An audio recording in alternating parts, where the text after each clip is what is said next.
a complex subject, but it doesn't always have to be overwhelmingly complicated. Instead, I'll show you how I use a limited color palette of 3 main colors to create a popping, vibrant painting. I hope I can inspire you to try something different and bold. It can be refreshing to think a bit outside the box, especially if you need a break from trying to nail the perfect skin color for a realistic looking portrait. We all know how hard that can be. So let's forget about that today and just go crazy with some color. Along the process, I'll give you my tips and tricks on how to still maintain a variety and freshness despite having this tunnel vision on 3 colors. For this specific mixed media painting, I used gouache, watercolor, and some colored pencils. Before we begin, I just want to mention this is not some kind of challenge where I only use 3 physical colors. The video is more so about the final artwork representing 3 colors you can clearly identify. I'm aiming to create this clearly distinguishable contrast of 3 popping colors, which in this case would be yellow, black, and blue. But I am using more than 3 colors to achieve this. And as always, I link all the art supplies I used in the description box below, along with a link to my brand new online store, where you can find all the originals and fine art giclée prints I offer. In the future, I will send shop updates through my newsletter, so if I decide to put this and future artwork up on my website, you will be the first one to know if you joined my mailing list. Now let's start with the painting process.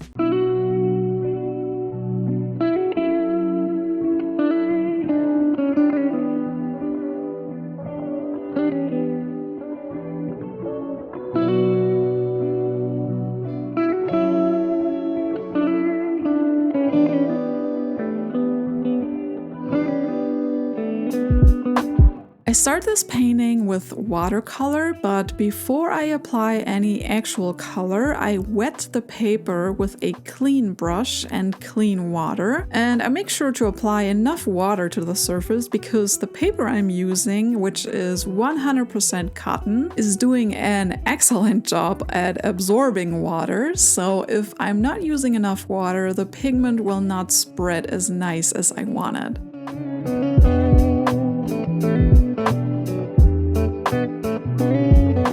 Now let's talk about color. I want the person, or more specific, her skin color, to be blue. So when I swatched and tested the colors, I experimented with different shifts of blue, and I ended up liking the blue leaning more towards a purplish tone. So for her skin tone, I am mixing phthalo sapphire with a tiny bit of purple magenta. And at this stage, I make sure to use enough water because I want a nice, even, light wash of color and not too much pigment just yet.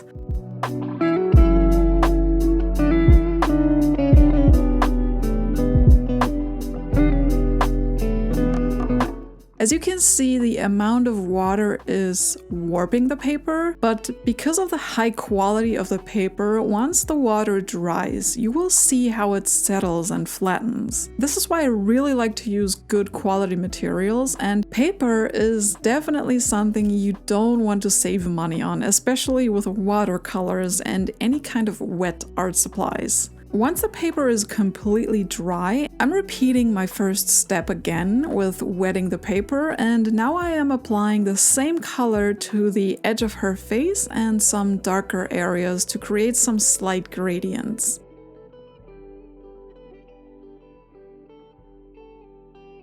And I know she looks a bit creepy like a Sith Lord from Star Wars with the color bleeding, but you'll see how much lighter watercolor dries, and this gradient won't even be barely visible in the end. Since her skin color looked a bit too light overall for me, I gave her another full wash of color with a bit more pigment this time. It's always tricky to judge colors because the white of the paper is such a high contrast to everything, but you really have to keep in mind that you will cover up the white of the paper, and what looks like a dark blue now will in the end appear as pretty light.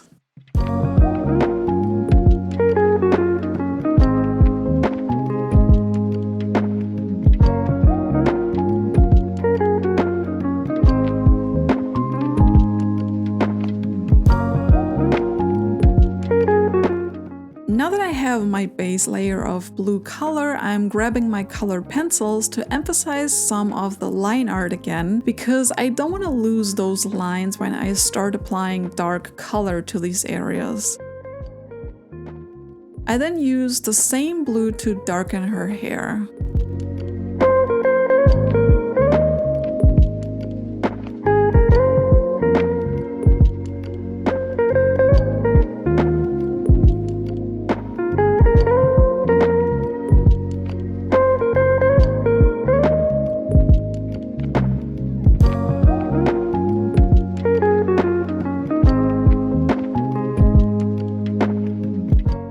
Now it's time to use the second big color of this painting, which is black. And I actually switched from watercolors to gouache for this because I wanted more opaqueness and this true deep black color, bleeding a bit out at the edges.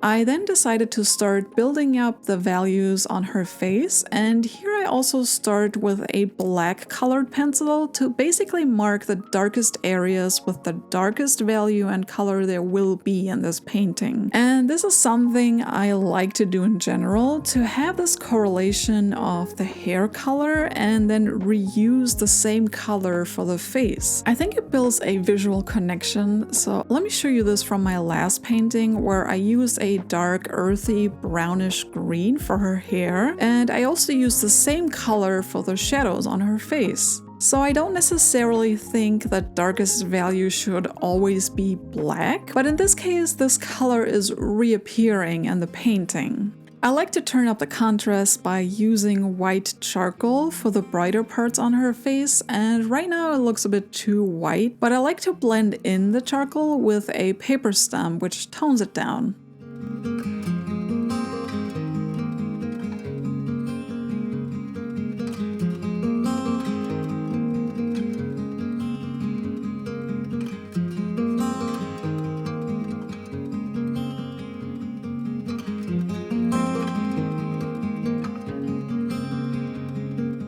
I slowly built up the values with black and a dark blue, but like I mentioned earlier, even though you have this limited palette of 3 colors and we're now working with blue and black, I still implement some small color variations within that range, which means not only having blue and black, but for example, bringing out her cheeks and lips with a warmer color and a more pinkish tone. So I'm being playful with other colors like a grayish green, a bright blue, and a purple to give her face more freshness and to not make it appear too dull with only blue tones as a full color range.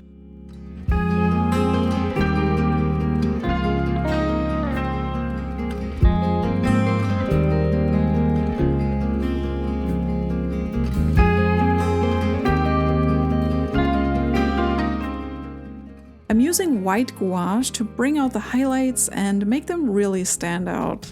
And once I was happy with the rendering of her face, I moved to the big color of this piece, the yellow. And again, when I thought about the nuances within the main color, I don't just use yellow straight out of the tube because that's just, well, too simple and dull, but I wanted to make it a bit warmer since I also made the blue of her face warmer with the purple in it. So I mixed my yellow gouache with a tiny bit of red to make it lean more towards an orangey yellow. And I swatched this quite a bit. Testing the colors is really important because once it's down, it's there. So better to be safe than sorry.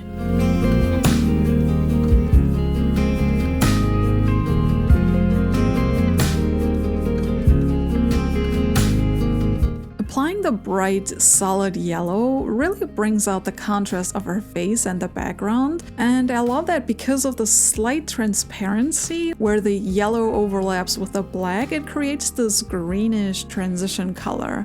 I like how matte gouache dries, and it just leaves this solid, creamy texture I really adore. Now, the first layer of yellow gouache I used was a bit watered down, so I went in with another thicker, drier layer of paint, which allowed me to leave a really nice brush texture on the painting. And don't ask me why, but for some reason I thought it would be a cool idea to paint her eyes yellow as well, which I will actually undo in the end because it looked a bit too creepy for my taste. Don't know, art people are crazy sometimes, right?